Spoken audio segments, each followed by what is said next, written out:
OCI card વિદેશમાં રહેતા ભારતીયો માટે ખૂબ જ અગત્યનું છે અને હવે સરકારે આમાં જે છે તે અલગ અલગ ફેરફાર કર્યા છે. શું છે ફેરફાર સમજીશું આજના વિડીયોમાં. જો તમે એનઆરઆઈ છો તો આ વિડીયો છેક સુધી જોજો, પણ એ પહેલા વીટીવી ડિજિટલની મારી ચેનલને સબસ્ક્રાઇબ કરી દેજો, સાથે બેલ આઇકન દબાવી દેજો જેથી તમામ ઇમ્પોર્ટન્ટ અપડેટ્સ તમને પહેલા મળે. Hello, ladies and gentlemen. This is your captain speaking. We'll be landing in the airport in just a few minutes. Hi, this is Janvi. Way to વિદેશના આજના વિડીયોમાં જાણીશું કે ઓસીઆઈને લઈને કઈ નવી અપડેટ જે છે તે ગવર્મેન્ટે કરી છે કે જે એક એનઆરઆઈ તરીકે તમને જાણવી જરૂરી છે. હવે આમ તો ઓસીઆઈ કાર્ડને લઈને સરકારે 2 મહિનામાં ઘણા બધા ફેરફાર કર્યા છે. 1 એપ્રિલે કર્યો, 1 મેએ કર્યો. આ બંને ફેરફાર શું હતા ચાલો જણાવું. 1 એપ્રિલ 2026થી નવા ઓસીઆઈ નિયમો જાહેર કરવામાં આવ્યા, જેમાં ઓસીઆઈ સેવાઓ માટે ફી સ્ટ્રક્ચર લાગુ કરવામાં આવ્યું. ત્યારબાદ 1 મેના રોજ સરકારે ઈ ઓસીઆઈ કાર્ડની જાહેરાત કરી, એટલે કે હવે ઈ ઓસીઆઈ કાર્ડ માત્ર ફિઝિકલ નહીં હોય, તમે તેને ડિજિટલ સ્વરૂપે પણ રાખી શકશો. અને ત્યારબાદ હવે 30 જૂને કેન્દ્રીય ગૃહમંત્રી અમિત શાહે ઈ ઓસીઆઈ કાર્ડ માટેની જાહેરાત કરી, જેમાં આખી પ્રોસેસ, એપ્લિકેશન, ડોક્યુમેન્ટેશનથી લઈને રીઇશ્યુ સુધીની બધી જ પ્રક્રિયાને ડિજિટલ કરી દીધી. હવે આ બદલાવ ખાલી એક નવો બદલાવ જ નથી, પરંતુ આ બદલાવની સાથે આખી તમામ જે પ્રોસેસ છે તે વધારે ફાસ્ટ, ઇઝી થઈ જવાની છે. અને આ જે બદલાવ છે તે તમામ ફોરેન રેસિડન્ટ્સ છે, આ સાથે કપલ્સ છે કે બાળકો છે, એ બધા માટે ખૂબ જરૂરી છે, કારણ કે આ ડિજિટલાઇઝેશન પ્રક્રિયામાં તમામ ડોક્યુમેન્ટેશન પ્રોસેસ જે છે તે સરળ તો છે, પરંતુ સાથે ધ્યાન રાખવાની પણ છે. હવે જે ઈ ઓસીઆઈ કાર્ડની વાત થઈ રહી છે, તો આ ઈ ઓસીઆઈ કાર્ડ છે શું અને કોણ એમાં અપ્લાય કરી શકે ચાલો સમજીએ. ઈ ઓસીઆઈ એટલે તમારા અત્યાર સુધીના ફિઝિકલ ઓસીઆઈ કાર્ડનું એક ડિજિટલ વર્ઝન.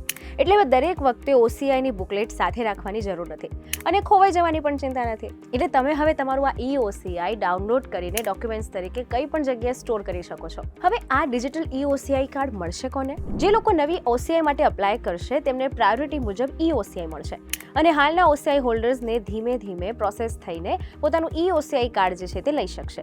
જો તમે ઓસીઆઈ ફરીથી રીઇશ્યુ કરાવો છે તો એમાં પણ તમે ઈ ઓસીઆઈ ફોર્મેટ તમને મળી શકે છે. સૌથી મહત્વની વાત એ છે કે તમારું ઓરિજિનલ જે ઓસીઆઈ કાર્ડ છે, જેની ફિઝિકલ કોપી છે, તે માન્ય જ રહેશે જ્યાં સુધી તમારું નવું ડિજિટલ ઈ ઓસીઆઈ કાર્ડ આવી જતું નથી. એટલે ડિજિટલ ઈ ઓસીઆઈ આવવાથી પણ તમારું હાલનું ઓસીઆઈ રદ નહીં થાય અને તમારા રાઇટ્સ અથવા સ્ટેટસમાં પણ કોઈ ફેરફાર નહીં થાય. હવે પ્રશ્ન તો પણ થાય જ કે આ બધું કરવાનો સરકારનો પ્લાન શું હતો, કેમ આ બધું થયું, એનાથી બેનિફિટ શું છે ચાલો સમજીએ. સૌથી પહેલા તો એની પ્રોસેસ ઝડપી થઈ ગઈ છે. જે કામ પહેલા 6 થી 8 અઠવાડિયા લેતું હતું, હવે લગભગ 15 બિઝનેસ દિવસમાં થઈ જશે. બીજું કે અપડેટ અને ડોક્યુમેન્ટ્સ પ્રોસેસમાં પણ બહુ ઓછું પેપર વર્ક જશે. અને આ સાથે જ તમારું ઓસીઆઈ હવે હંમેશા મોબાઈલમાં રહેશે, એટલે અલગથી ફિઝિકલ બુકલેટ સાથે રાખવાની જરૂર નથી. અને આ સાથે ખોવાઈ ગયું, ડેમેજ થઈ ગયું કે ઇમિગ્રેશન કાઉન્ટર પર કંઈ થઈ ગયું, આ બધી કોઈ જ ચિંતા અને કોઈ ટેન્શન નહીં રહે, કારણ કે હવે તમારું ઈ ઓસીઆઈ કાર્ડ તમારા ડિવાઇસમાં જ હશે. હવે આ ઓસીઆઈ કાર્ડ માટે અપ્લાય કરવાના સ્ટેપ્સ શું છે ચાલો એ પણ જોઈ લઈએ. સૌથી પહેલા તમારે ઓફિશિયલ ઓસીઆઈ પોર્ટલ પર જવાનું છે, ત્યાં ફોર્મ ભરવાનું છે, જ્યાં તમારે તમારી proper information, passport, photograph upload કરવાના છે. પછી ઈ સાઇન કરીને ઓનલાઈન ફી પે કરીને તમે સબમિટ કરી શકો છો. સબમિટ કર્યા પછી તમને એક અકોનોલેજમેન્ટ નંબર મળે છે, જેના દ્વારા તમે તમારી એપ્લિકેશનનું સ્ટેટસ ટ્રેક કરી શકો છો. જરૂર પડે તો નજીકના વીએફએસ ગ્લોબલ સેન્ટર પર ડોક્યુમેન્ટ વેરિફિકેશન પણ તમે કરાવી શકો છો. અને જ્યારે એપ્લિકેશન એક્સેપ્ટ થાય છે તો તમે સરળતાથી ડિજિટલ આ ઈ ઓસીઆઈ કાર્ડને એક્સેસ કરી શકો છો. એટલે ઇન શોર્ટ, જો તમે ઓસીઆઈ હોલ્ડર છો અથવા બનવાની પ્રોસેસમાં છો તો આ નવો બદલાવ તમારી માટે સમજવો ખૂબ જ જરૂરી છે.